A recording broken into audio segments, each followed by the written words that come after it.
Appreciate it. Let's see, we're recording. Yeah, it's good. It's good to have everyone. Welcome back. Um, it is quite an honor, I must say, to have this many consistent attendees. It does it's an amazing program. I'm just getting my stuff going here. We're shared. Thank you for everyone. Thank you to Patrick. Thank you to Duncan. Thanks to Dave. Just everyone who helps to make this happen. We've taken quite the journey, I think.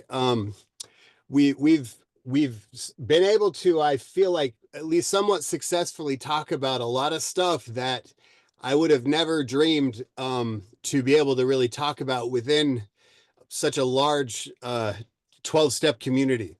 And the journey continues, right? We're sort of just halfway in, or a little more, but there's so much to cover, especially in the second half of the book.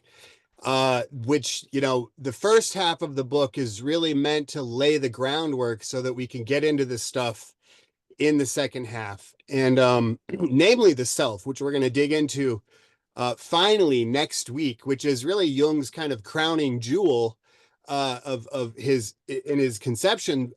But without really like a solid foundation, it's hard to really understand what he's saying about the self. So, but anyways, this week we're going to talk about the Christ image. An alternative name for this chapter could have been the archetype of wholeness, which is this part number 3 of the book. This third section is titled the thirst for wholeness. And when we speak of the archetype of wholeness, or just wholeness in general, especially in terms of the Jungian conception, we're speaking of the conjunctio oppositorum, right? That's really, the conjunctio is the archetype of wholeness. And so let's jump right in. So central to this chapter is the myth of Jesus, who is, as we'll see as we go through here, is an archetypal representative of the self, or an image of the self, right? And we're going to look at the myth of Jesus in a few different chapters moving forward, more than we've probably done so far. But we're going to use a psychological approach to do so. So trigger warning, right? There's going to be a lot of Jesus slides today, but that's all right. We like Jesus around here. So so by the way, though, this is John the Baptist here. This isn't Jesus. So I'm going to try to weave in the story of Jesus with this chapter, since and really the dogma, right? The dogma that surrounds this archetype, this archetype. So this is John the Baptist. So I want to open this up with John chapter 1 verses 1 and 2 and verse 14, which John the Baptist did not write. This was a different John. This was John the Beloved. But this is actually, this sort of occurs in the story of Jesus when he's on his way to meet John the Baptist. But this is what John says in verses 1 and 2 and 14. He says, "In the beginning was the Word, and the Word was with God, and the Word was God, ... and the Word was made flesh." And so I really like this because it ties in, it helps us build a bridge between the myth of Jesus as from this psychological approach, and then also, like, I want to tie in more, and I'm going to spend some slides on doing this, is talking even more about active imagination. We've really gotten into active imagination, and I'm glad that we have, because I think it gives us something concrete to sort of work on. We can sort of coagulate, right? These really heady concepts, these heady ideas that Jung's been presenting to us. The coagulatio is the alchemical image or term for making those things concrete, or bringing them into reality. And so active imagination really provides us a practical sort of application of how we can, pluck these unconscious ideas out of the ether and really bring them into our own experience. This series of slides that I'm going to share come from Jung's Mysterium Connjunctionis, and it's where he really breaks down the process of active imagination. So we're going to start with this. It says, when meditation, this is Jung, when meditation is concerned with the objective products that of the unconscious that reach consciousness spontaneously. It unites the conscious with contents that proceed not from a conscious causal chain, but from an essentially unconscious process. We cannot know what the unconscious psyche is, otherwise it would be conscious. We can only conjecture its existence, though there are good enough grounds for this. Part of the unconscious contents is projected, but the projection as such is not recognized. Meditation or critical introspection and objective investigation of the object are needed in order to establish the existence of projections. If the individual is to take stock of himself, it is essential that his projections should be recognized because they falsify the nature of the object and besides this contain items which belong to his own personality and should be integrated with it. This is one of the most important phases in the wearisome process of self-knowledge. So what he's saying here is that when we talk about both myth is always key in all of this. We have myth, dreams, and active imaginations, and these are like fantasies that emerge out of the unconscious. They're objects, right? They're symbols with shaped energies, and what Jung's telling us here is essentially that these objects are important because they come to us from a purely objective perspective. That's why he called it the objective psyche. And so we can't really know what the unconscious is because it's unconscious. All we can do is really postulate its existence, and that was Jung's science, right? Like he was able to prove the existence of the unconscious, or in theory, right? But and the images that emerge are telling us about a process that's taking place through, in the back of the mind, right? In the unconscious. That, in other words, what Jung is describing in his works is the psychic change, the entire psychic change that we talk about in the 12 steps. Jung is looking at that from a hyper scientific perspective. And so the idea is that we want to meditate, we can meditate on these objects, these dreams, these fantasies, right? And those, they will give us information about our own process. And it's a really objective set of information. So we're still going to interpret it subjectively from our own experience and everything else, but we can rest assured that if we can look at those things honestly, we're going to get a clear picture of ourselves. So we've said that symbols are shaped energies, and those energies burst forth in the dreams, neuroses. But when we unconsciously identify with those energies, we're being driven, right? And that's essentially what makes up a complex or an archetype. So when we're unconsciously identified with the archetype of the alcoholic, then we're sort of being driven by it, and we don't even know it.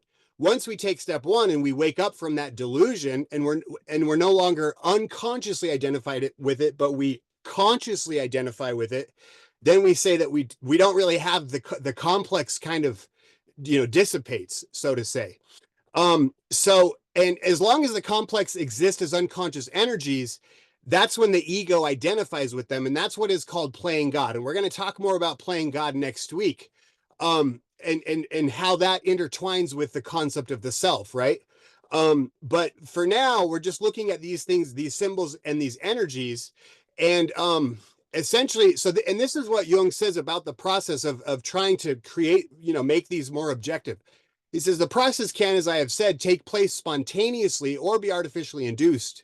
In the latter case, the artificially induced case, you choose a dream or some other fantasy image and concentrate it by simply catching hold of it and looking at it. You can also use a bad mood as a starting point and then try to find out what sort of fantasy image it will produce or what image expresses this mood. You then fix this image in the mind by concentrating your attention. Usually it will alter as the mere fact of contemplating it animates it. The alterations must be carefully noted down all the time, for they reflect the psychic processes in the unconscious background, which appear in the form of images. In this way, conscious and unconscious are united, just as a waterfall connects above and below. And so I would suggest that when we took step one, we participated in a form of active imagination because we had an idea, right? And this is a really subtle point. It's an easy one to miss, but it's absolutely valid in my understanding. we had an idea of what it means to be alcoholic, right? Or what alcoholism was, right? And then essentially what happens is once we step away from that and we admit to ourselves, I am an alcoholic, right? Then what happens is we essentially we essentially embody that unconscious archetypal energy. We give it a form, we give it a body, and we say, I am an alcoholic. And essentially what happens then is we overcome the complex, right? And what Jung is saying here is this is what it means to make the darkness conscious, or to unite the consciousness with the unconscious, which is really the essence of Jung's myth, as we looked at earlier on in the book. Once we give shape to these energies, right? Then we're able to sort of manipulate them in our psyche, right? Jung says they have a life of their own, and essentially we can understand these symbols as representative of energies within us, and then as the symbols morph, we can be sure that the energies underneath the symbols in the unconscious are also changing. And this sounds extremely woo-woo, but it's actually a scientific process that Jung literally studied, and we've seen how brilliant Jung was. But this really is kind of the basis of like a lot of his theories and stuff. This is how he arrived at these conclusions. And I've tried it for myself, and it's an amazing process, and it actually works. And once you learn how to see it, we actually see that it's the same process that's taking place in the 12 steps. And then that's the thing. I am an alcoholic, right? When I say I am an alcoholic, I'm essentially giving that archetype, that unconscious compulsion, I'm giving it a symbol, and I'm consciously identifying with it rather than being unconsciously identified with it. That's going to come up more and more in the following weeks. And Jung said that it's urgent that we put pen to paper, right? Because we want to look at these symbols from an objective perspective, just like we did when we said that we were an alcoholic, right? We started to look at the facts, and we're like, holy shit, this thing's driving me. It's ruining my life. But we can apply the same process to all of our complexities, right? And really what I'm saying here is like within the 12 steps, this is a very effective method of inventory taking, right? Because it's a process of very deep self-reflection. And once you like I said, once you catch a vision of this, you see that it actually permeates the steps. And I've been talking with Ben Thompson quite a bit, who shares it. He comes to Friendly Circle, and he talks about symbols too, right? But in these much more kind of subtle ways, right? Like, for the way Ben sees it is basically everything is a symbol, and so I'm sort of looking at these archetypal, these grandiose kind of symbols, these ideas, whereas he can see them in the day to day, in the minutia, right? But in either way, though, the process is the same. So and then so, and I want to read this because this really tells me why this process is important. And this has been my experience. So he says, this process of coming to terms with the other, or the objective symbol, or whatever it is, the other in us, is well worthwhile, because in this way we get to know aspects of our nature which we would not allow anybody else to show us, and which we ourselves would never have admitted. It is very important to fix this whole procedure in writing at the time of its occurrence, for then you have ocular evidence that will effectively counteract the ever-ready tendency to self-deception. A running commentary is absolutely necessary in dealing with the shadow, because otherwise it actually cannot be fixed. Only in this painful way is it possible to gain a positive insight into the complex nature of one's own personality. And so and this I think is so important, right? Because we talk about this concept of individuation, right? And I love that in the 12 steps we talk about self-reliance, as well as human reliance, right? Relying on another human being, or whatever it is, and that these human methods will fail us utterly, right? And here what Jung is proposing is that if we can engage in the process of active imagination with the utmost sort of effort to gain more self reflection, more self understanding, then what the objective psyche is going to reveal to us will be far more poignant than anything our sponsor or our therapist would ever be able to say. And that almost sounds like a little bit of heresy, right? And I would suggest that you don't participate in this, that you stick with your sponsor if that's where you are. But I think for a lot of people, what happens is we get 5, 10, 15 years in or whatever, and we begin to plateau in our spiritual process, right? We begin to take the same inventory over and over, and we're sharing the same conversation over and over with our sponsor to no effect, right?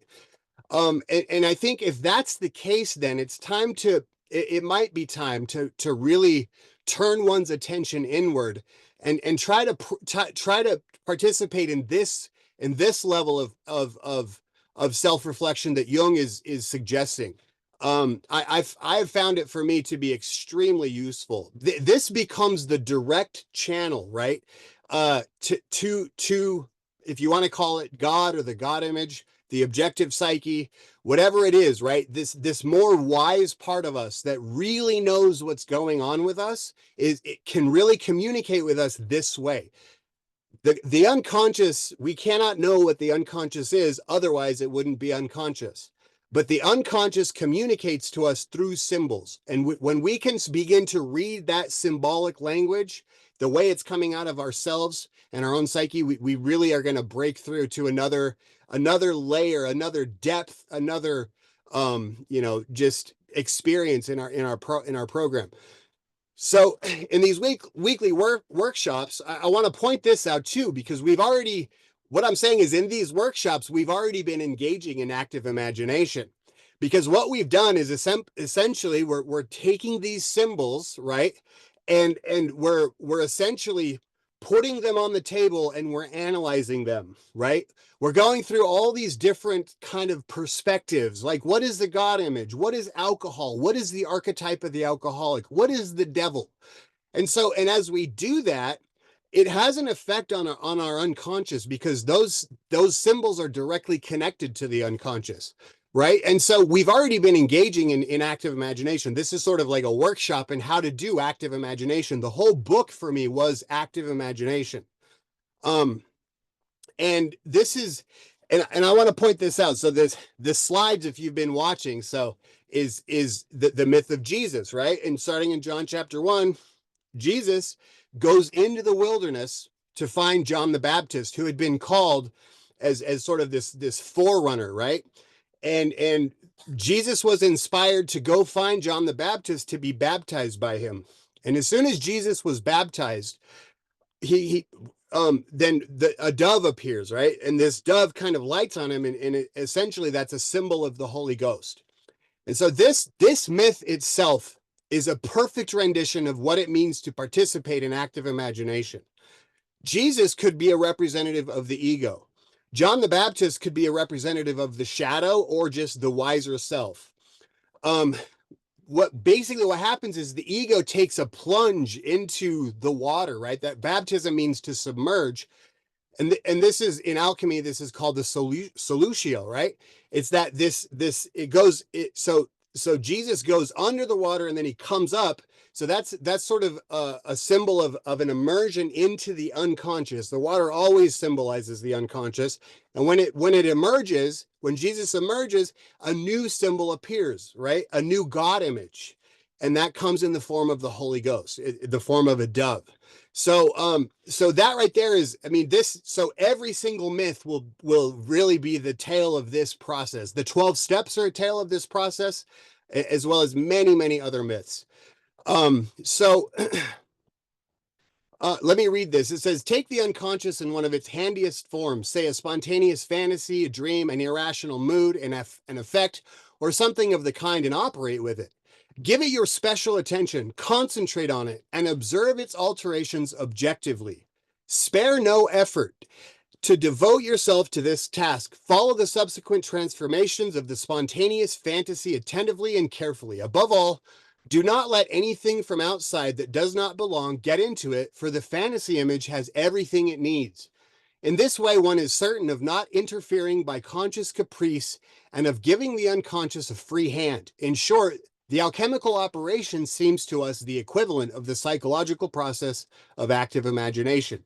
I love what Jung says, right? That what the alchemists were participating in and why they were so moved by this process was because it was a form of active imagination. They were projecting their own psyche into those matters, into the flask, into the every all of the ingredients that they were putting into the flask and lighting it on fire and all that stuff. They were seeing the process of psychological transformation take place in the flask. They were projecting it. The same way we've been projecting the process of transformation into these symbols as we've been going through these lectures. I do want to highlight too what Jung says here, right? Do not let anything from the outside get hold. You want to just examine these symbols objectively. That means that if I imagine so I have a problem and I imagine a symbol. I told you guys the story. So I was having some financial difficulties. I said, oh, I better do active imagination because this is really, it's eating my lunch. What emerged was this figure of a pig wearing a top hat and like a tuxedo with the cane. It was basically like a dumb cartoon image. And I was like, that's stupid. Right? Like it just what could this is not a sophisticated symbol. This is clearly just a memory from my childhood, blah blah blah blah blah, right? But see what happened was after 2 or 3 days I was still getting my ass kicked by this complex. And I thought, you know what? I'm going to journal about this symbol and I'm going to see what happens. So I started journaling about it. I looked up the pig and in different symbol books and stuff. And essentially this symbol then, as I wrote about it underwent this transformation. And as that happened, the nature of the complex that was driving me also changed. And so what we want to be careful of is that we don't let our ego interfere and say, oh no, that's not that important. Because I can tell you this, the ego will always interfere and will always tell you that that's not it. Don't look over there. That's not important. That's just the nature of the ego. It doesn't know what to do with these paradoxical symbols, and so it would rather just avoid them.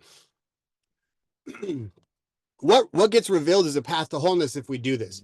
So and we've said so, and there's different ways to approach this stuff, right? We have the reductive approach and the archetypal approach. And obviously, like, I'm pushing for the archetypal approach, but maybe that's not for everybody.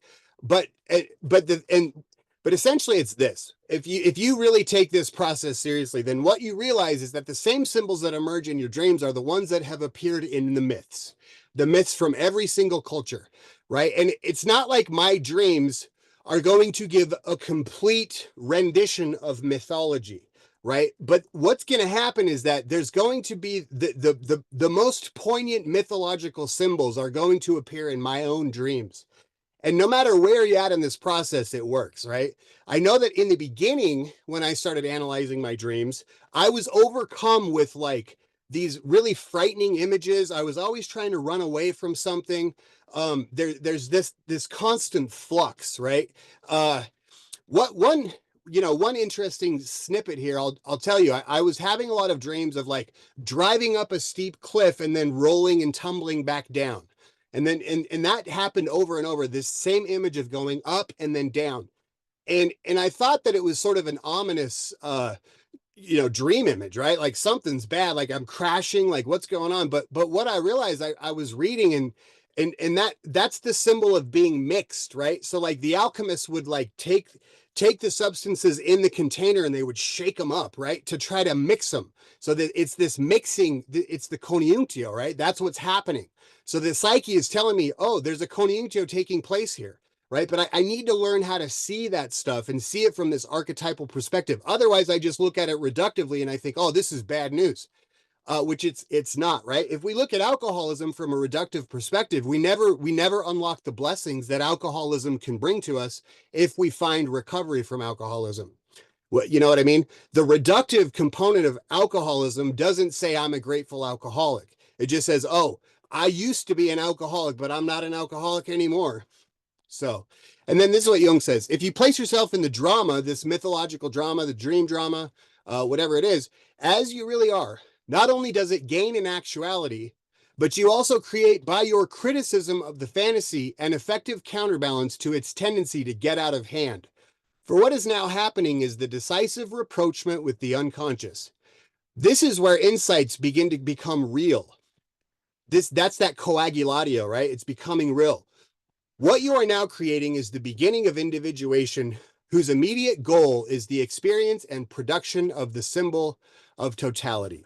And so, what we're looking for here then is that this process really, I'm telling you, just from my own sort of testimony, right, is that this process specifically, if you've gotten to a certain place in the steps with the ego, with the shadow, and you want to go deeper, this will get you there.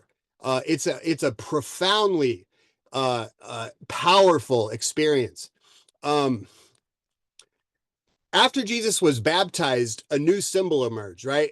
The Holy Ghost. And so by taking a plunge, Jesus created a new God image.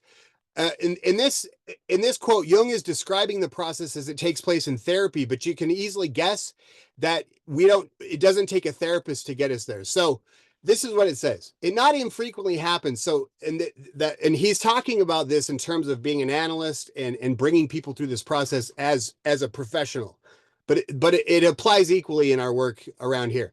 It not infrequently happens that the patient simply continues to observe his images without considering what they mean to him. He can and he should understand their meaning, but this is of practical value only so long as he is not sufficiently convinced that the unconscious can give him valuable insights. But once he has recognized this fact, he should also know that he then has in his hands an opportunity to win by his knowledge, independence of the analyst. This conclusion is one which he does not like to draw, with the result that he frequently stops short at the mere observation of the images. The analyst, if he has not tried out the procedure on himself, cannot help him over this style, assuming, of course, that there are compelling reasons why the procedure should be continued. In other words, in therapy, in analytical psychology, that if a patient is doing this process, and if they are pulling these images out of the psyche and they're bringing them to therapy and they're doing their best to dig underneath them and figure out what they mean and everything else, then honestly, there's not much more that the therapist can do, because at that point you're really tapped into your own sort of soul. And this is individuation, right? That the person has become independent of the collective, of the therapist, of the projections on the therapist, on the sponsor, on everything else, and they've really connected in a very singular way with the unconscious, and they're really trying to flesh this stuff out for themselves. Now, it doesn't mean that you're not going to have problems, or that you shouldn't ever talk to anybody else about what's going on in your life. But what it does mean is that you come to a point where the greatest source of wisdom is found within. And that is the goal. That is the goal of wholeness. So moving on, then I think I'm going to skip this slide. It talks about how I'll send the slides over, but I like this slide. I'll just read it real quick. Naturally, there's an enormous difference, because what he's talking about here is how the same images that plague somebody who's suffering from a psychosis are the same ones that we have to deal with ourselves if we're engaging in the process of waking up, right? And that the difference is that those symbols will overcome the psychotic, whereas the person who's not psychotic learns how to sort of have a relationship with them. Campbell talks about this too. I think he says something like the mystic and the psychotic are both riding on the same stormy seas, or something like that. So this is what Jung says. Naturally, there is an enormous difference between an anticipated psychosis and a real one. But the difference is not always clearly perceived, and this gives rise to uncertainty or even a fit of panic. Unlike a real psychosis, which comes on you and inundates you with uncontrollable fantasies erupting from the unconscious, the judging attitude implies a voluntary involvement in those fantasy processes, which compensates the individual and, in particular, the collective situation of consciousness. The avowed purpose of this involvement is to integrate the statements of the unconscious, to assimilate their compensatory content, and thereby produce a whole meaning which alone makes life worth living and, for not a few people, possible at all. The reason why the involvement looks very like a psychosis is that the patient is integrating the same fantasy material to which the insane person falls victim because he cannot integrate it, but is swallowed up by it. And then this is the part I love, and it's so applicable to what we do around here, slaying the dragon. In Myths, the hero is the one who conquers the dragon, not the one who is devoured by it. And yet both have to deal with the same dragon. Also, he is no hero who never met the dragon, or who, if once he saw it, declared afterwards that he saw nothing. Equally, only one who has risked the fight with the dragon and is not overcome by it wins the hoard, the treasure hard to attain. He alone has a genuine claim to self-confidence, for he has faced the dark ground of his self and thereby has gained himself. This experience gives him faith and trust, the pistis in the ability of the self to sustain him, for everything that menaced him from inside he has made his own. He has acquired the right to believe that he will be able to overcome all future threats by the same means. He has arrived at an inner certainty which makes him capable of self-reliance and attained what the alchemists called the unio mentalis. So that's a really great quote.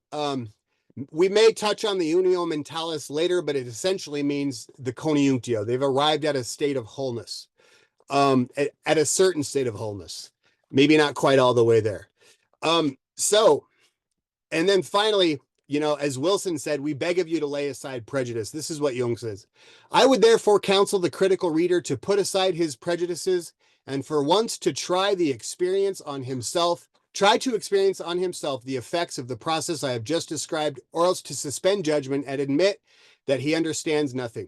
For 30 years, I have studied these psychic processes under all possible conditions and have assured myself that the alchemists, as well as the great philosophies of the East, are referring to just such an experience, and that it is chiefly our ignorance of the psyche if these experiences appear mystic, or as I've said, a little too woo-woo for my liking. But as Jung says and as Wilson says, for me, this stuff has really worked. So now moving back into the book, and now that we've sort of laid that groundwork for active imagination, we can simply just refer to active imagination, and now all of you know exactly what it means. So we're going back into the book, and we're sort of bringing all this content back into a discussion of wholeness within the context of the archetype of the alcoholic. And this is the first paragraph. It says, when Jung described Roland's insatiable craving for liquor as evidence of an intangible thirst for wholeness, he meant to say that our longing for wholeness is buried within our shadow complexes, such as alcoholism or addiction. But in order to achieve wholeness, we have to deal with our shadow in a way that Western culture, including religion, is unable to facilitate. Having become fixated on just the good side of the cosmic equation, turning a blind eye to the accompanying dark and corrupted one. So when we talk about the coniunctio, wholeness is the coniunctio, right? It's this archetype of unity or of union with God, the thirst for union with God, right? And so within the context of the archetype of the alcoholic, wholeness is sort of central, right? It's the underlying kind of theme. And what we find is, and this is what this chapter really alludes to, although I didn't get into it in a lot of detail, was that both Gnosticism as well as alchemy also have as their basis the archetype of wholeness, or the archetype of the coniunctio.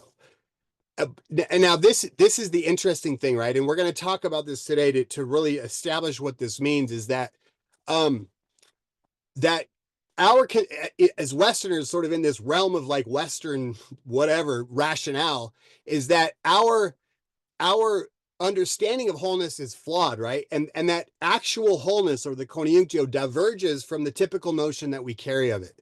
And so we need to update our understanding of wholeness if we're to achieve it. And so we talk about the Western framework. So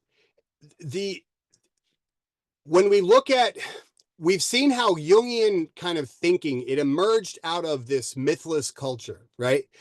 And that, and what we're going to look at now is just how sort of the nuts and bolts of that, and how also the 12 steps have emerged in response to the same thing. And as we study the emergence of the 12 steps, we're going to see that it actually comes as and Wilson kind of alludes to this, although I don't know that he was quite sure of it happening when it was happening, that it grows in response to this sort of whacked out idea that our culture has of what it means to be a whole or a successful person. This is what Jung says. The central ideas of Christianity are rooted in Gnostic philosophy, which, in accordance with psychological laws, simply had to grow up at a time when the classical religions had become obsolete. It was founded on the perception of symbols thrown up by the unconscious individuation process, which always set in when the collective dominance of human life fall into decay. At such a time, there is bound to be a considerable number of individuals who are possessed by archetypes of a numinous nature that force their way to the surface in order to form new dominance.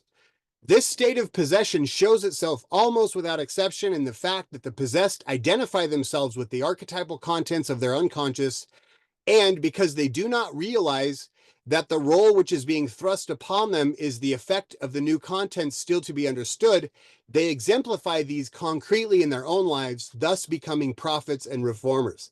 So he's speaking of the emergence of Christianity as this world myth.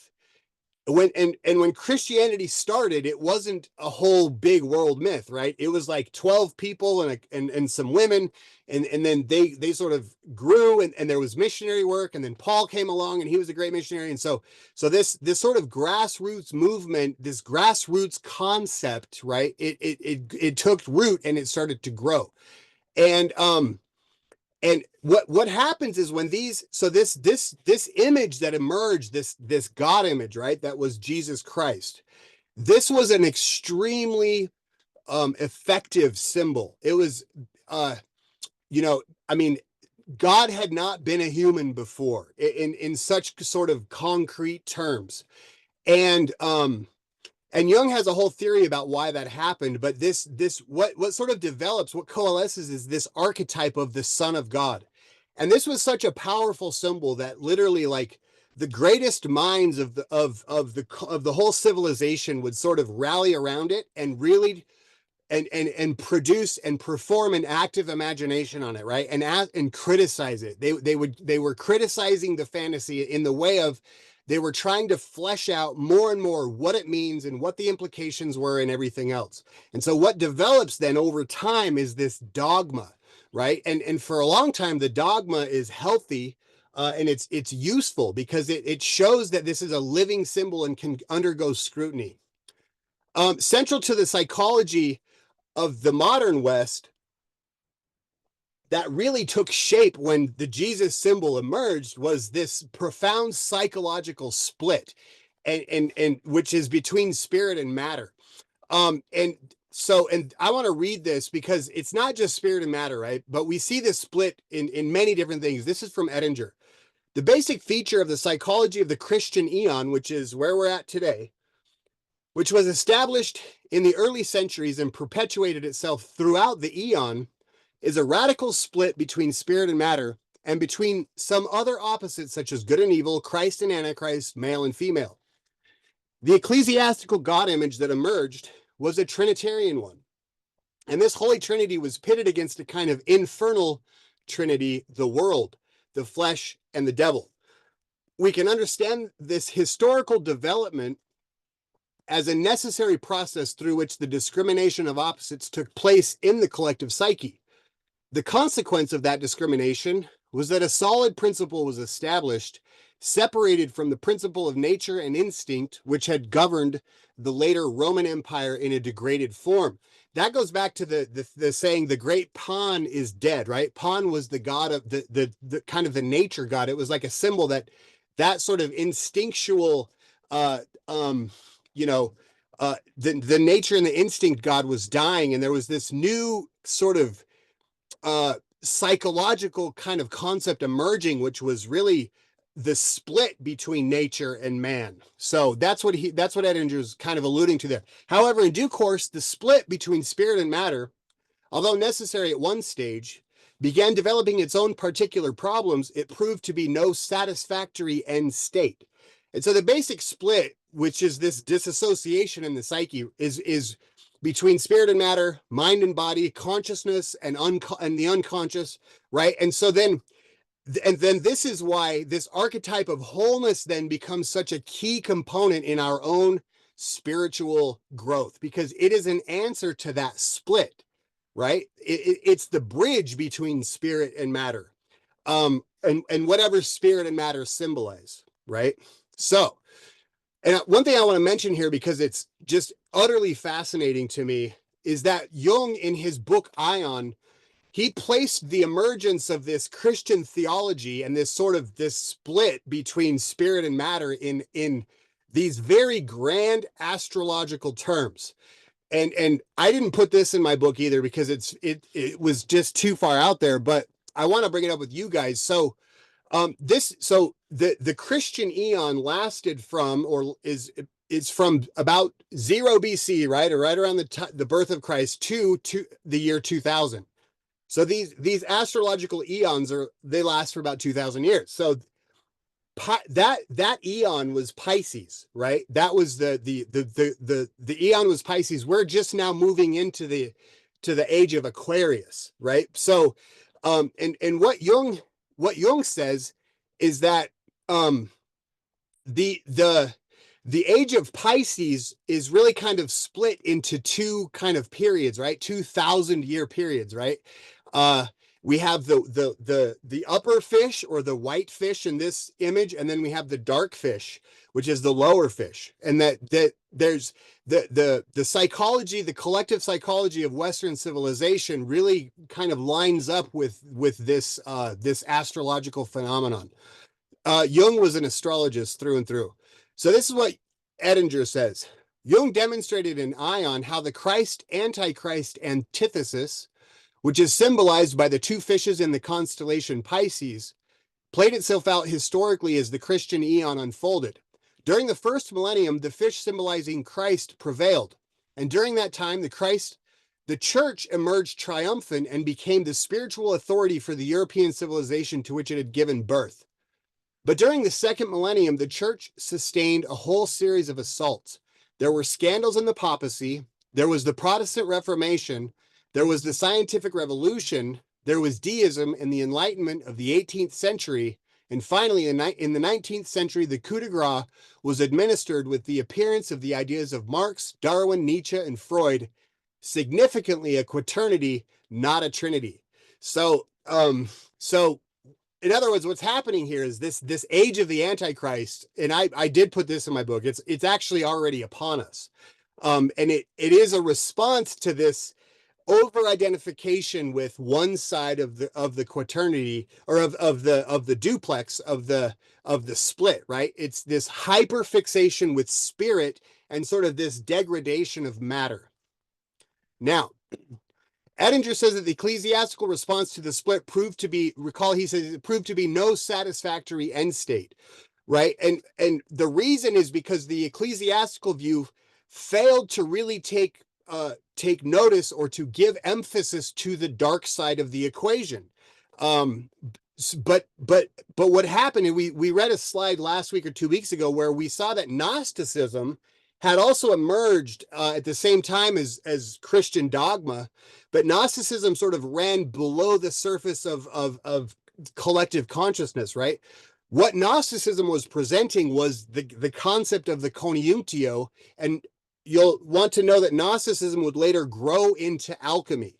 Alchemy also has as its basis the archetype of wholeness, right? And then further along in the historical kind of record, what we have then is the emergence of Jungian psychology as well as 12-step ideology, which also are a presentation. They really are this kind of lean into the archetype of wholeness versus just this sort of hyperfixation with the light. You'll recall that Jung said that a person does not attain enlightenment by imagining figures of light, but by making the darkness conscious. That is a conjunctio image. This is what I say in the book. On the surface, it appears that Western theology accounts for both sides of the cosmic conflict between good and evil. However, examining the Christian myth from an analytical perspective led Jung to conclude that conventional Western religion does not accurately reflect the psycho-spiritual process required for wholeness, which necessitates the acceptance and integration of the dark side of our being as well as the light.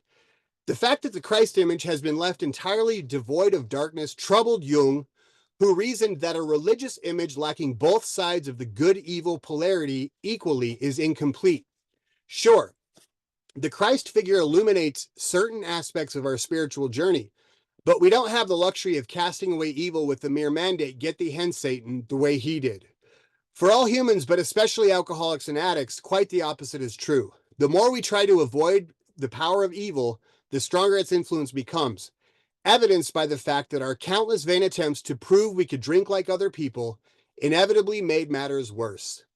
And while Christian dogma teaches that Christ's spotlessness allowed him to atone for our sins, making perfection the end-all be-all of salvation has conditioned us to turn a blind eye to our own dark and evil nature, to sweep our own shadow under the rug, compounding the spiritual crisis so evident throughout the world today. As we had to learn in the rooms, the shadow can only be ignored for so long before it makes itself known in ways that are absolutely terrifying to an unsuspecting ego. So, over the centuries that the church fathers established their dogma, and we must say that they did so with good intentions. I don't think that they were trying to do anything shady. But what they did is they systematically sought to stamp out the evil one, as well as Gnostic thought. They thought that Gnosticism was also of the devil, of the Antichrist. So they essentially got rid of Gnosticism altogether. So, and what emerged was a system of religion that doesn't promote wholeness. And yet it is the system of psychology, I guess, that still defines the Western mind, right, to a great degree. And so this is sort of, if we were to define the spiritual malady, this would sort of be how you might define this, right? This was the problem. This is why I believe why alcoholism has emerged, and why that the sort of general structure of religion and spirituality cannot solve alcoholism, because the thing needed to solve alcoholism is a conjunctio. Alcoholism is a thirst for wholeness, right? It's an expression of this need for a conjunctio. And so what the way you can solve alcoholism, it has to be through a much kind of more broad spiritual approach that includes the dark side as well as the light. One of the most penetrating insights, and this is from Shadow again, one of the most penetrating insights we can glean into our individual psycho-spiritual development is that our conception of religious images mirrors our relationship to our own darkness. In Ion, Jung taught that the exclusion of the shadow from the conventional God image of the West has become a rather formidable roadblock on the path to enlightenment. The Christ symbol lacks wholeness in the modern psychological sense, since it does not include the dark side of things, but specifically excludes it in the form of a Luciferian opponent.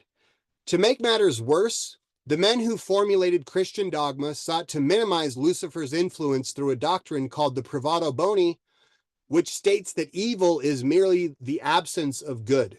This doctrine didn't please Jung at all, who, like many of us in recovery, was well aware of the dark and compulsive nature of the psyche and how much power it actually wields.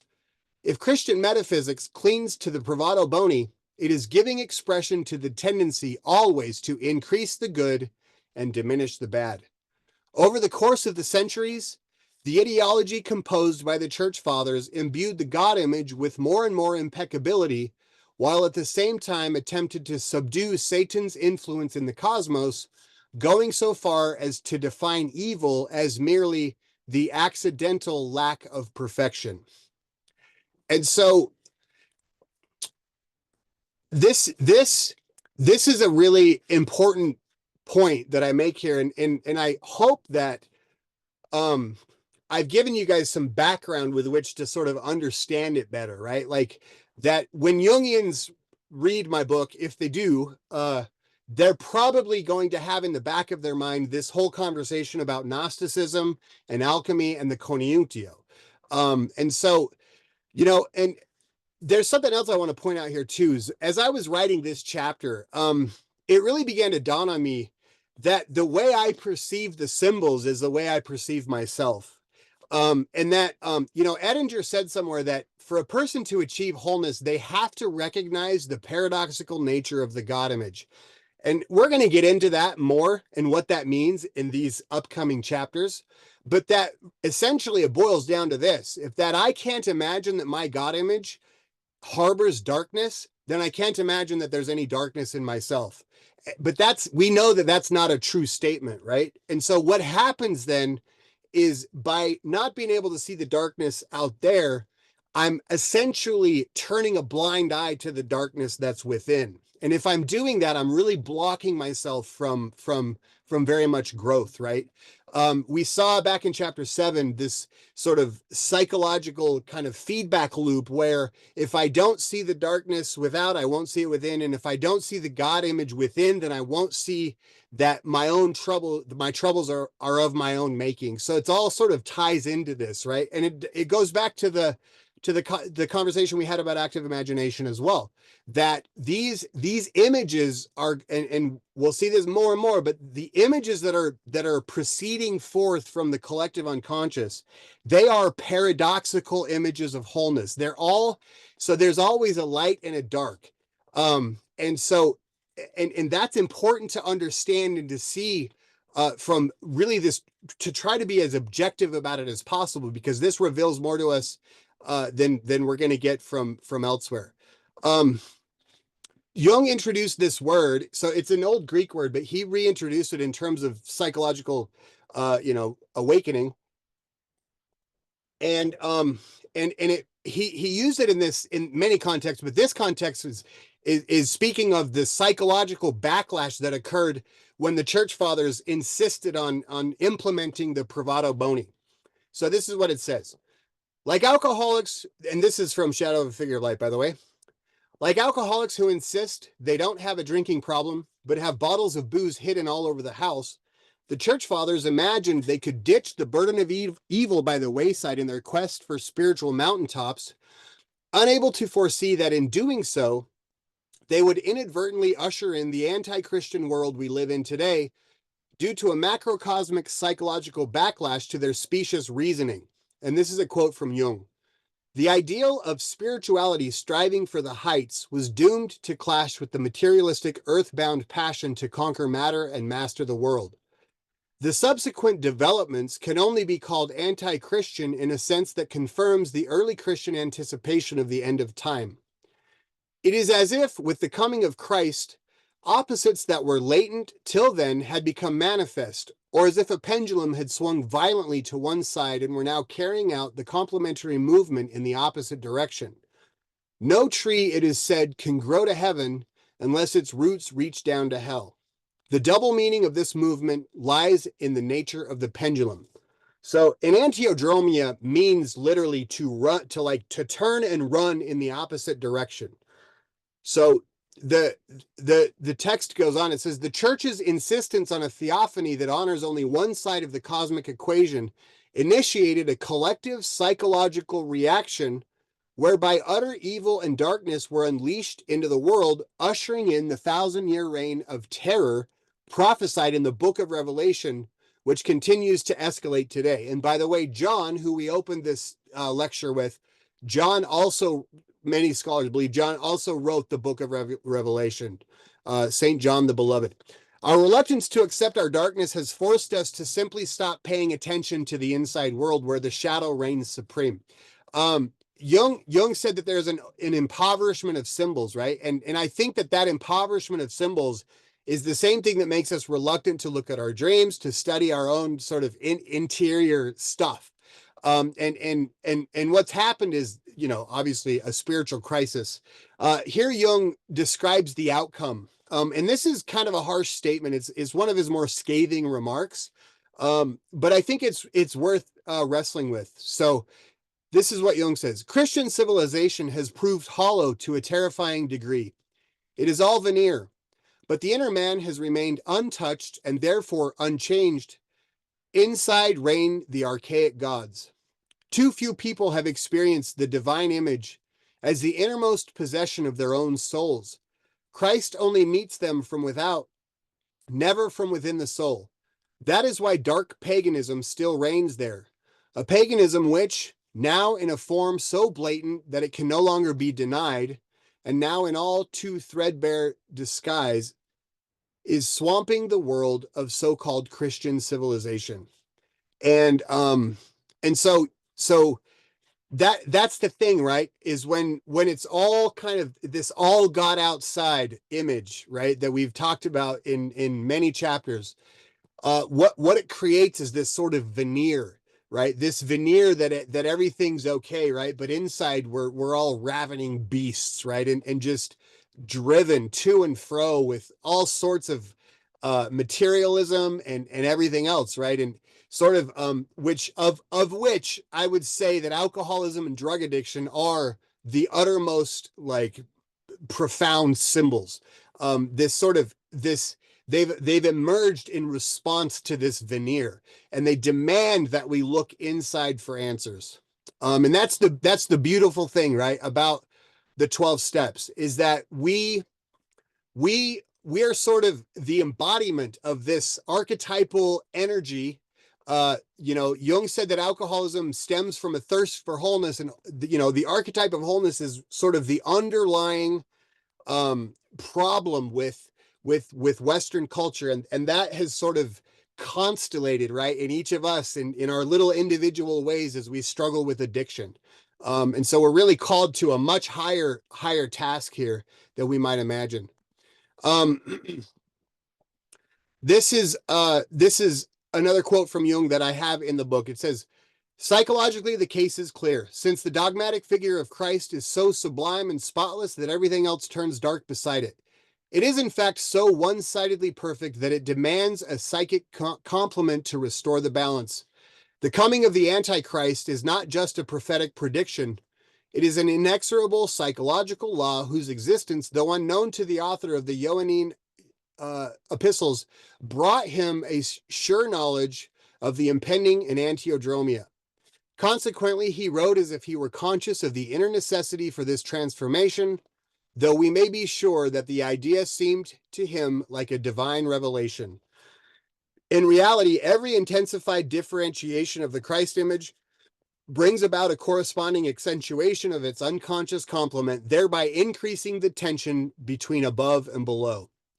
In making these statements, we are keeping entirely within the sphere of Christian psychology and symbolism. A factor that no one has reckoned with, however, is the fatality inherent in the Christian disposition itself, which leads inevitably to a reversal of its spirit, not through the obscure workings of chance, but in accordance with psychological law. And there's some commentary. I say, here Jung tells us that the church's miscalculation in diminishing the devil's role would turn out to be a costly mistake for Christianity, signaling the end of its spiritual vitality. Curtailing the symbol of darkness did the exact opposite of what the church fathers intended, leaving the world dangerously exposed to the primordial powers being unleashed from within the collective unconscious. Jung coined the term enantiodromia to describe the tendency of things to dramatically change into their opposite, to run the other way, or to swing violently in the opposite direction, like a pendulum in motion. Assuming the universal mind permeates everything in existence, then the same enantiodromic tendencies that exist on the macro scale in nature, in the body, and in space can also be discovered emanating from the microcosm that makes up the human soul. Thus, the coincidence of opposites that manifests as quantum entanglement in physis shows up as an inexorable psychological law as well, leading to a reversal of spirit in both the individual as well as the collective psyche. So if you're not familiar with quantum entanglement, it basically says that if you have two particles that are sort of entangled, and one of them is positive and the other one is negative, you can put these particles anywhere in the universe as far apart as possible. And if one of them flips over and becomes from, instead of positive, say becomes negative, then the other one will also flip. It will also change to its opposite at the exact same moment. which suggests that, perhaps they're connected through consciousness, whatever. There's a lot of theories about that, but this sort of enantiodromia kind of thing, because as Planck said, like, we cannot get behind consciousness, right? And so that's sort of this, physical kind of manifestation of this concept, right, that we're looking at, where things tend to turn dramatically into their opposites. So now let's see, I'm gonna just kind of buzz through these last 4 slides, because what I did here in the last section of the book, called The Boy Whistling in the Dark, was to show how this enantiodromia, that if we really want to try to understand it more deeply, and sort of the general collective process, because the collective and the individual are almost mirror identical to one another. And so, but what we can really see this enantiodromia in the fellowships, right? In our relationship to alcohol or drugs or food or whatever it is. This comes from Bill Wilson. He says, now and then a serious drinker, being dry at the moment, says, I don't miss it at all. Feel better, work better, having a better time. As ex-problem drinkers, we smile at such a sally. We know our friend is like a boy whistling in the dark to keep up his spirits. He fools himself. Inwardly, he would give anything to take half a dozen drinks and get away with them. He will presently try the old game again, for he isn't happy about his sobriety. He cannot picture life without alcohol. Someday he will be unable to imagine life either with alcohol or without it. Then he will know loneliness such as few do. He will be at the jumping off place. He will wish for the end. My commentary on that is as follows. The boy whistling in the dark is among the shadow figures Bill unwittingly formulated in the big book, representative of a certain attitude of the anonymous alcoholic at an early stage of his drinking career, when he is unconsciously identified with the archetype of the alcoholic. For active alcoholics, life without spirits is inconceivable, but a truly impossible dilemma arises when they can no longer imagine life with it either. The moment of metanoia, when the opposites of the spiritus contra spiritum paradox are activated, and another, far more dangerous shadow character of Wilson's takes center stage. King Alcohol, who once donned the regal robes of spiritus, suddenly morphs into spiritum and, grabbing them by the throat, begins to choke out their spirit. Paradoxically, rather than coaxing them to make the decision to give up drinking, which doesn't work for the kind of alcoholic Wilson describes throughout the big book, in order to release the hold that alcohol has on them, alcoholics must fully surrender to it, accepting the ugly fact that, even with the help of AA, they are unlikely to stay stopped, that the best hope they have is for a daily reprieve contingent upon the maintenance of their spiritual condition. I'm going to keep reading. Ironically, when alcoholics arrive at such a seemingly hopeless state of mind and body, they have finally stumbled upon the only attitude that might actually lead them to a long-term solution. Wilson explains, we had to fully concede to our innermost selves that we were alcoholics. This is the first step in recovery. The delusion that we are like other people, or presently may be, has to be smashed. Since the psyche always tends towards enantiodromia, those who still think their firm resolution not to drink again is sufficient to keep them sober will probably be drunk in short order. On the flip side, the minute they surrender to the idea that they are powerless over alcohol and are therefore likely to drink again no matter what, is the very minute they might actually solve what has become an insoluble psychological dilemma. Jung explains how this phenomenon works. Completeness is forced upon us against all our conscious strivings, meaning that giving up the fight against the drink is far more effective at bringing about a fundamental change in one's relationship to alcohol than all one's conscious efforts to avoid it. And finally, thus the mythos of the alcoholic clarifies how the enantiodromic tendencies of the psyche propel us toward transformation, compelling us to find a way through the middle of our psychological conflicts by fully surrendering to the darkness that is inherent within our own being. Sadly, alcoholics who are still caught in the mental trap of whistling in the dark will not be able to stave off relapse much longer. Deep down, in a place they probably don't even know exists, they would give anything to have a couple of drinks and get away with it. exhibiting the same attitude as the church fathers, who had fooled themselves into thinking that by shackling the devil to their dogma, they could somehow help the almighty Tsar of heaven inspire more good in the world. And I think that those final slides hopefully speak for themselves. And I will go ahead and wrap it up now, and I'll turn it back over to Duncan.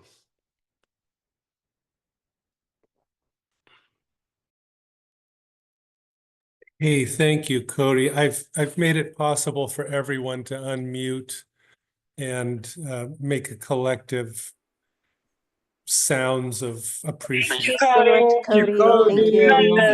Thank you. Appreciate it. Cody. Thank you, Cody. So Cody. amazing. Wow. Thank you. Very brilliant. Insight. Yes, wow. Seconded. That was incredible. Thank you. Wow. It's fun to just, isn't it fun to just sit with someone that can talk like that when I don't understand it all? Just being in your presence is a real joy. Let's see, we're going to go from here to our Q&A session. And remember, we're recording. So if you don't want to be recorded, put your question in the chat to me, and I will weave your question into the Q&A. We're going to go till about the top of the hour. So we have about 20 minutes or so. And I'll be asking people to unmute. And Claude B. in Montreal, you're the first hand I see. Go ahead. Okay. First of all, thank you so much for that charge of energy, of spirit, of I don't know how to define that, but I mean that was over the words, if I could say, or beyond the words. And my own story, what I'm going through now, okay, it's I always know that I had a dark space, and that dark space was kicking in without my consciousness or my willingness, right? But what happened recently, it's not the darkness that kicked in, it's the character in the darkness pops up also, and the character that were there in the teenagerhood, and those character was kind of like evil, right? And what's happening, it's the terror of that part could stand up and is the real one. Those character are my real self. I freaked out totally. But with your I mean, I don't know how to call that, your workshop now here, I mean, I could breathe in that space and just kind of okay, take a breath and hold on, it's going to be all right. I am probably letting a space. Oh, yeah. I'll conclude with that. What I didn't know, it's just in the process, I'm letting a space to what was so much alive that I couldn't relate with, and then to integrate both the goodness and the darkness. So yeah, I hope it makes sense. Thanks, Claude. I appreciate that. I didn't hear a question, but I think I will end up commenting on what you said as we roll along. If you do have a question, you can raise your hand and formulate it. Thank you. Patrick in Cologne. Yeah, thank you, Duncan. Thank you, Cody. What a wonderful, presentation. And a couple of things that came to me. We use the word dark or shadow and light a lot, and what came to me was a counterpart would be love and fear, and that resonates with me. Then I'm reminded of the statement in the big book that we will not regret our past nor wish to shut the door on it. In other words, we will embrace and we will transcend the darkness or the fear in us on our journey to wholeness. And then the slide that you showed on the spiritual crisis, reminded me, I'm not sure exactly when that was written, but it reminded me that in Jung's lifetime, he experienced the 1914-1918 war, and also, of course, World War II with the Holocaust and so on. And you referred to the archetype of the alcohol, of the active alcoholic, as, you know, a prime example of the suppressed darkness or the suppressed fear. But I'm reminded that there are other forms, manifestations that still happening today, such as genocide and mass sexual abuse of children, which I would also see in that category. So they're the associations that came to me in the course of your presentation. Thank you. Thank you, Patrick. Yeah, and Jung did talk about, he talked about war a lot. And certainly there's so many manifestations of living in the eon of the Antichrist, right? Which I find really fascinating. It's like, and I found some relief in it. I was like, oh, we're already in it, like, it's there's nothing, which I would have a hard time. I would suggest this would be hard to disprove, So yeah. Thanks for those examples. Thank you. Drexel Y, asking you to unmute. Whoops. Try again.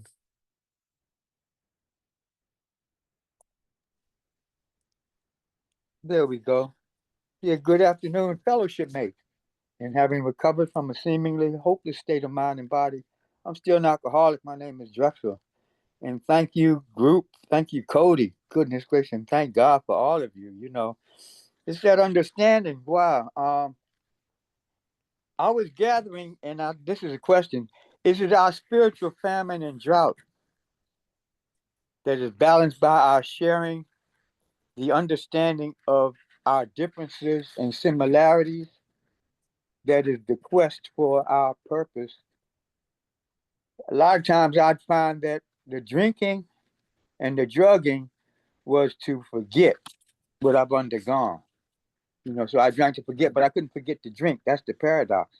And what I found that spiritus, I needed the spirit I was in drought. I needed something to fill that void. And that's that spiritus versus spiritum. So I was filling it with alcohol and drugs. And today the program has taught me that whenever I get when I get restless, irritable, and discontent, I used to reach for alcohol and drugs. Today the program has directed me to reach, when I get restless, irritable, discontent, which I still do, I reach for the addict or the alcoholic, so that I'm sharing the spirit of what we're undergoing rather than ingesting the substance. And that gives it the chance of our spiritual life. So I'm looking at, when we talked about that word. Drexel, what's your question, Drexel? You're out of time. The question is the enantiodromic, I can't even how to say it. Enantiodromic yeah thing. Is that sort of yin yang, to where wherever there's evil, there's good, and the balance is in continuum? Is that kind of what that spiritus versus spiritum comes out to be? Yeah, I mean, yeah, that's a great question. So it is, an antiodromia is sort of an outward reflection of the coniunctio, right? Which is spiritus contra spiritum. It is a phrase that expresses the coniunctio oppositorum. Also, I do find it interesting that working with others is itself sort of a way to achieve the coniunctio, right? There's sort of a coming together there. There's a unity, there's a fellowship, that is also a conjunctio. And it also, as you said, it is a response to the sort of the drought or the spiritual famine that we have.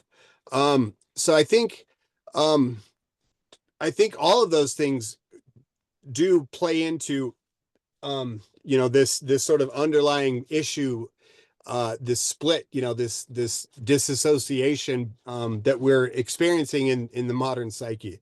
So yes. Thanks, Cody. Just a reminder, we only have about 10 minutes left, and as this is a Q&A session, please get to your question as quickly as possible within the 90 seconds. Come in, Lamont.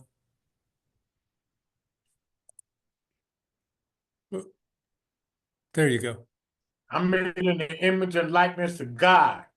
You know, he made me like that. He made us like that. Some folks may not identify with that. And I can do it in 90 minutes, no problem. The clock says 2 minutes. 90 seconds. 90 seconds. Okay, no problem. Very conscious of the time. I am. Let me get to the point. So people get mad when I talk about perfection. So it was, you had mentioned in there about what was that? That Jesus Christ is once that hit that site, that Jesus is sidedly perfect, one-sided. I beg to differ. You know, he's both good and bad. God is terrible. You know, the Bible talks about, and the big book talks about, that terrible God. So for me, my question is about perfection. That whole idea of being made in the image and likeness of God, and the consummation and the ubiquity of all of that interconnection inside of me coming outside and integrating with everything subjectively outside of me. Because I have a world, and spiritually speaking, all that is perfect because God created it. Oh, my internet is unstable. Can you hear me? So that's my question. The perfection of Christ in the spirit. What do you think about?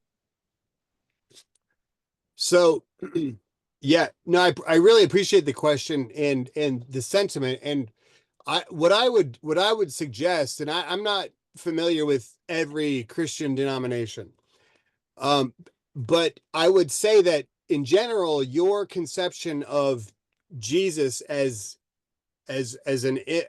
not perfect is unique, and that that arriving at such a conception is actually a giant leap in conscious awareness. This was, and we've talked about this in previous seminars, that we speak of the transformation of the God image, and we've talked about God as an inadequate conception, and we've talked about God as a relative concept, and that this typically will be in contrast to the more ecclesiastical view, which holds God to be absolute, omniscient, omnipresent, and unchanging, and perfect.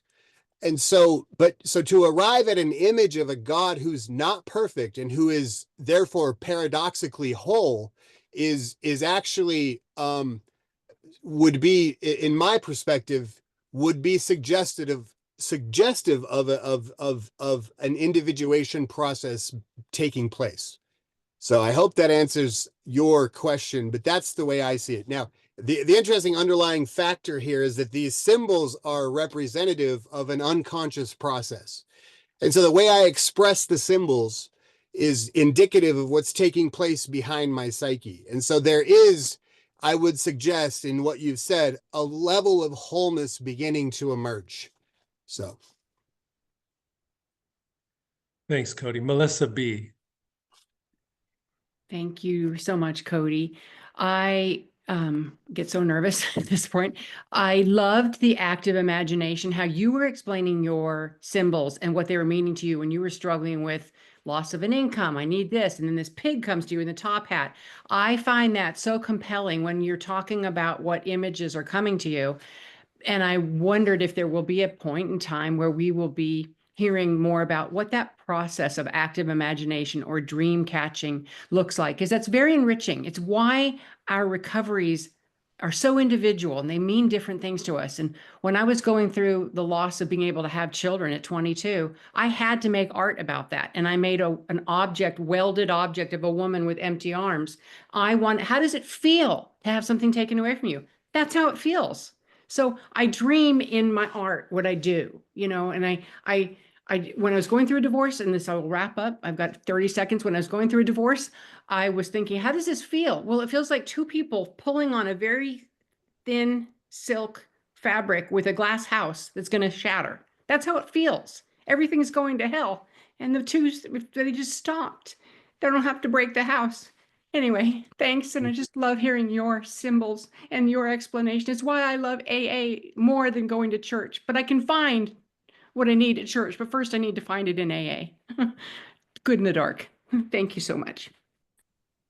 Thank you, Melissa. I really appreciate it. I would, if it was up to me, I would vote that Melissa gets to share for 2.5 minutes.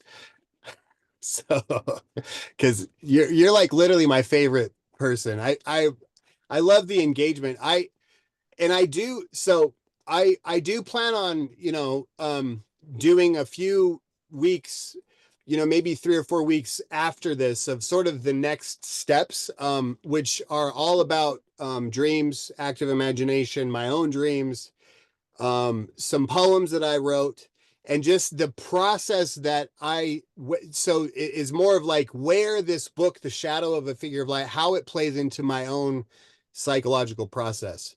So hopefully you'll join us for that, because I think it's the most fascinating. I'm always trying to drift there in these seminars, but I need to like stay grounded in the book that we're reading too. So I'm sort of torn, you know what I mean? But thank you, Melissa. I really appreciate it. Thank you so much. Thank you, Luigi P. Oh, hello. Thank you everyone for being here. Thank you, Cody, for your talk. I've been listening in for about 4 weeks, and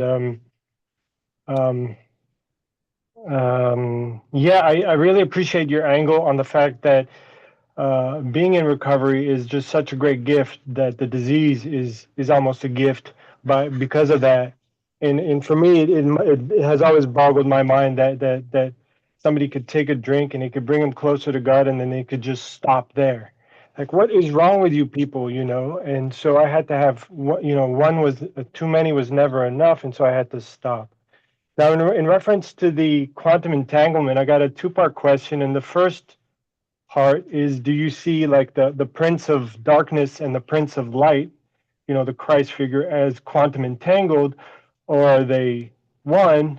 you know and and then, the Prince of Darkness, do they have, I guess I've been reading the Pistis Sophia text, which is available as a PDF for those who might want to read it. And I'm wondering if you have any take on that, whether astrologically or cosmologically, about, beings of light. Can a being of light be dark, like Arrogant of the 12th eon, who casts Pistis Sophia into hell for a long time at least?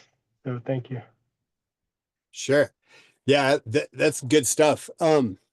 So I think that in a certain respect, I think yes, like depending on your perspective, that the figure of light and the figure of darkness would be one. Although that's not a sort of, the church doesn't really see it that way.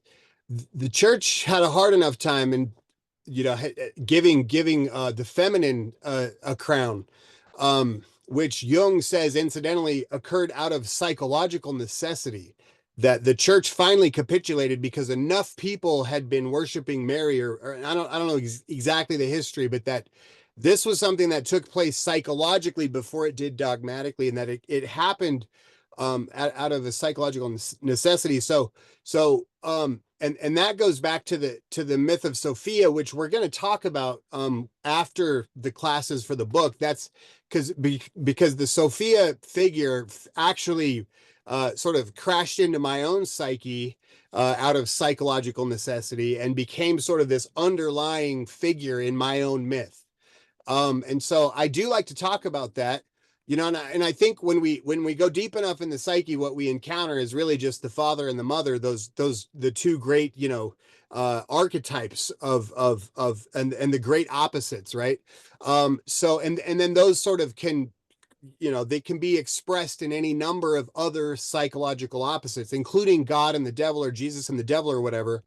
But the important thing is that, and it's very interesting, is that the bent here is into sort of Gnosticism, and this which is different than Orthodox Christianity. So and that really is this kind of fundamental psychological dialogue, that we're having. Even we may not even know we're having it, but it really is. It defines the culture, and the lack of this duality in the culture has created this horrific shadow, dark, collective shadow entity. So which we're all part of, but it's all very, very, very interesting stuff. So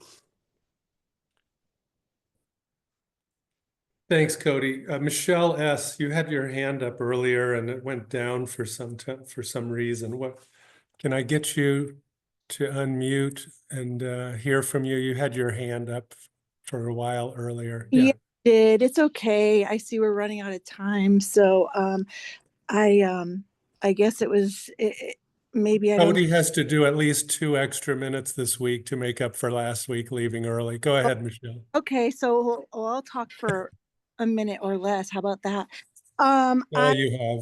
I love this presentation. I'm so grateful. I feel like I'm starting to get to the place of like where I am ready. Maybe this is like the going deeper place. I've always wondered about that. Like, why is there no information about Jesus's life, right? And so like now I'm in a place where I'm deconstructing, and I'm just like, what did I believe? Like, what is all this about? Like, what?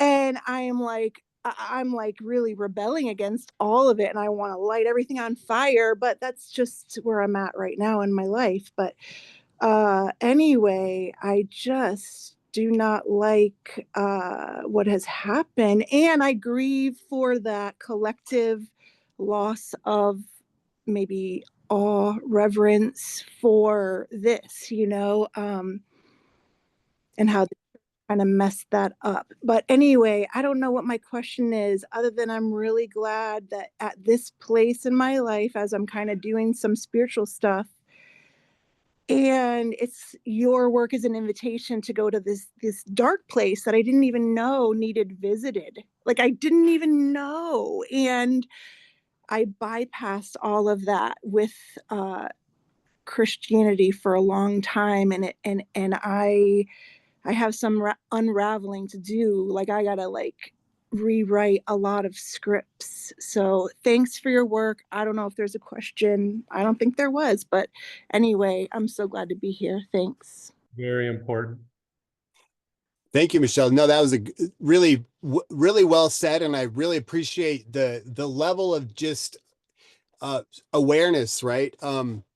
That Jung's, and I'm going to start next week with a quote that essentially where he says, I don't expect the believing Christian to follow my ideas any further, right? I'm speaking to those people who were not gifted this the faith or whatever belief, right? And so I think it is important that we're, I guess for me, because I sort of had the same thing. Like, I'm just like, well, burn the whole, burn the whole goddamn thing down. Like, right. Like, I mean, I still go visit the town I grew up in southern Utah, and it's all these Mormons, and they all drive slow, and they're all rule followers. And I just like, I want to flatten their tires. You know what I mean? Like, I just, and so I have that, right? And but what's been useful for me, and I try to get into this in these final chapters, is to try to look at this myth as if it were my own dream, right? And to see what kind of stuff I could pull out of it, and what it can mean for me. Because what I found by doing so is actually more insight than I ever found trying to, meditate for 20 minutes a day, or adopt the myth of a different culture, or whatever it was. Like, this stuff feels like it's really attuned to my own soul.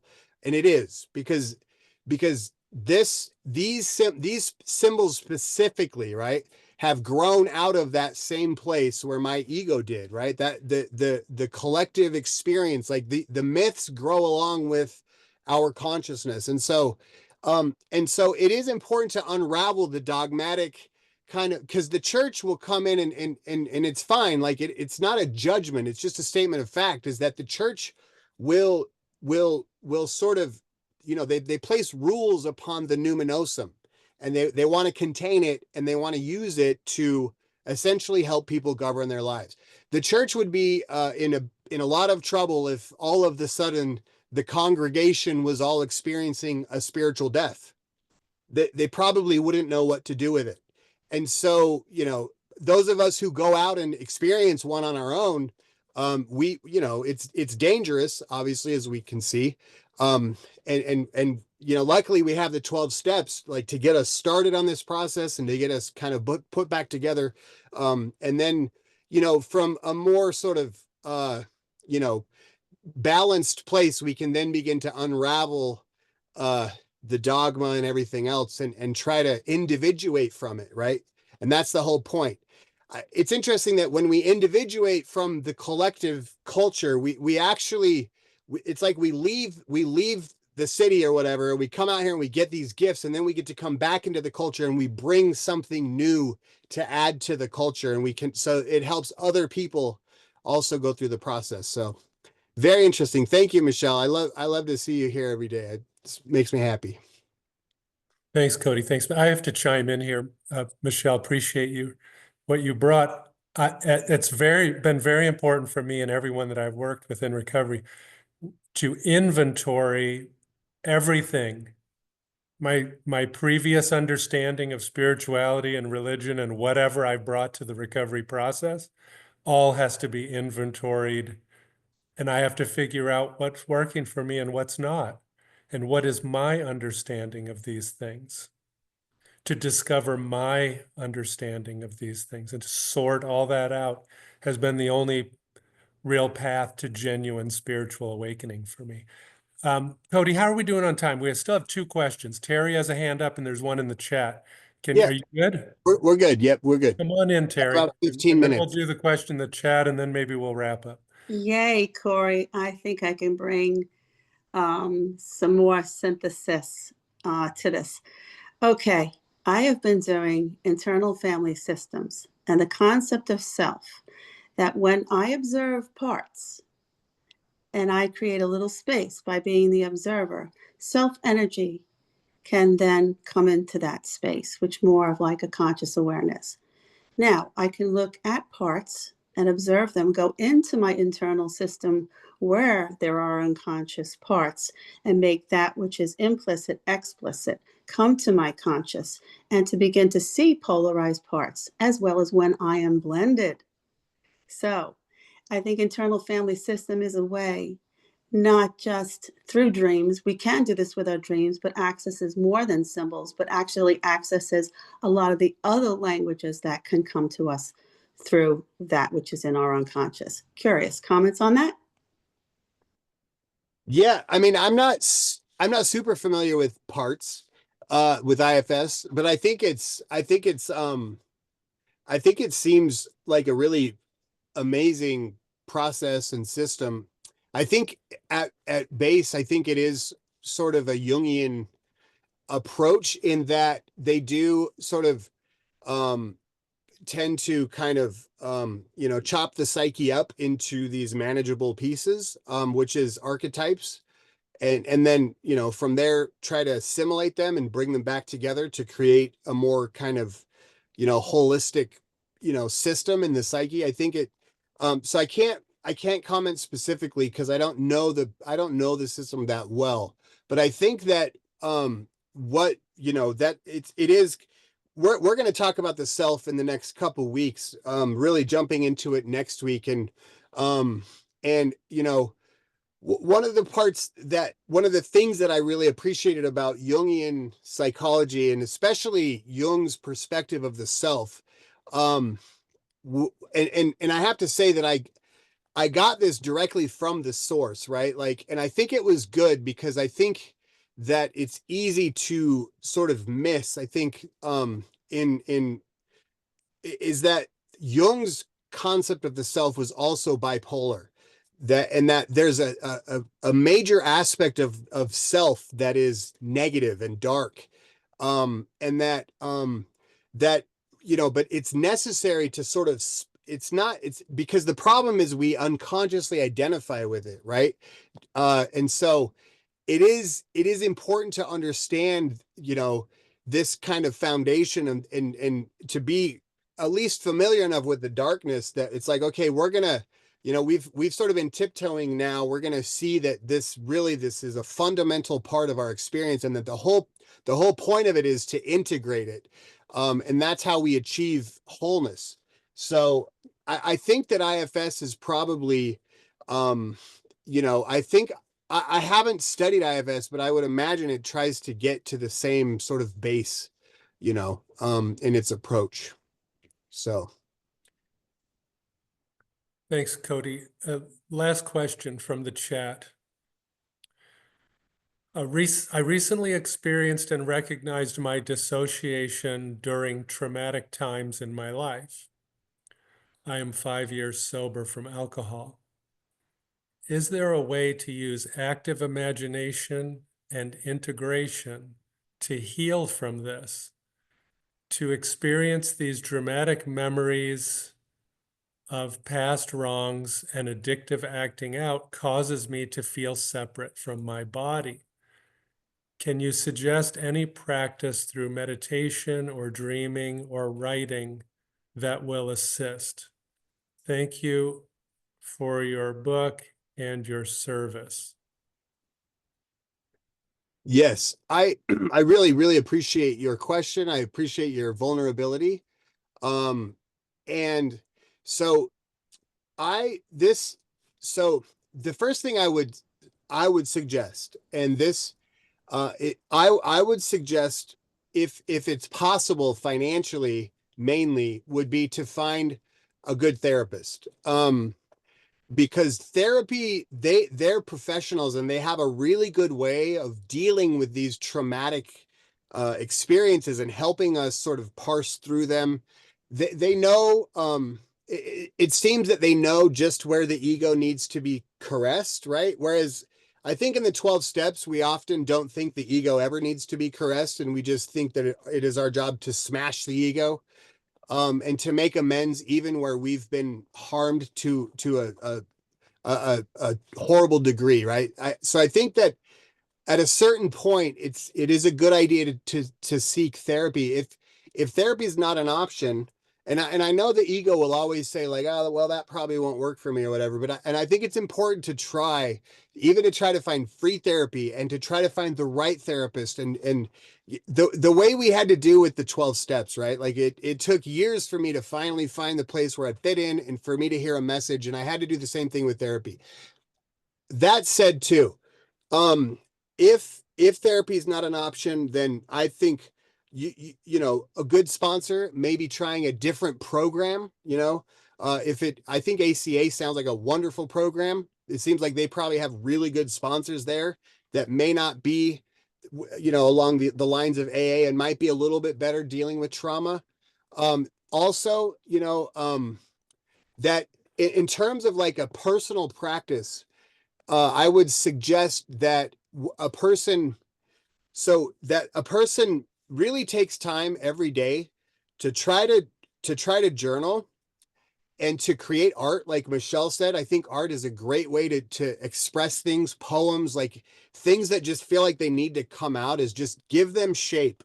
Put them down on a piece of paper and let them express themselves. If symbols or images come up, let those images be like give them, like, I love what Jung says, like, put yourself in the drama. He compares it to like either like watching a movie in a theater, or else like literally going inside of the screen and participating within the movie. So that's another thing, is if the symbols are coming up, especially, and this is in on top of therapy and sponsorship and stuff, is to give them space and to allow them to exist, you can reach out to me. Like if you have a symbol that you want to explore and you're just like, I don't even know where to start. Like I'm more than happy to, like, I could do a little research for you. I don't mind at all, and try to get you started on the road. Just because I feel like it's such an important thing. Like I really commend you for your journey. I mean, this stuff doesn't come up if we're not ready for it. So, but we may need to like just do a little extra. And I don't want to, I mean, I know this is a 12-step space and stuff, but I can't say enough about therapy with a good therapist. I just can't. And Ming might be really mad at me later for saying that, but it's like therapy changed my life. It was of all the things I've spent money on, therapy was the most valuable thing I ever spent my hard-earned money on. And I highly recommend it. And to one more thing is EMDR. Ming had mentioned EMDR in the chat. EMDR is a wonderful method of dealing with trauma. So thank you so much for your question. Thanks, Cody. And I'd just like to reflect that there are answers to this question in the chat about EMDR, about engaging archetypes and symbols, images that come up, about internal family systems, helping with this and with nervous system regulation, about music and dancing and movement and therapy. And so check the chat. There's information being shared there. And personally, I would share that it was at 6 years in AA and NA recovery that I discovered ACA. ACA addresses the underlying causes and conditions of trauma and other issues that AA does not address. AA is great. It's amazing. I'm still active in that. And it names that there are underlying causes and conditions. And I did explore that as deeply as was possible in AA, but ACA takes it much more deeply. So the person who asked this question, I hope that you will explore ACA recovery if you're dealing with trauma, because trauma, dissociation, all of these things are addressed directly and very thoroughly in ACA recovery. Okay, let's move toward closing the formal gathering here. We will stay after for fellowship time. Thank you, everyone, for joining. Today was spectacular.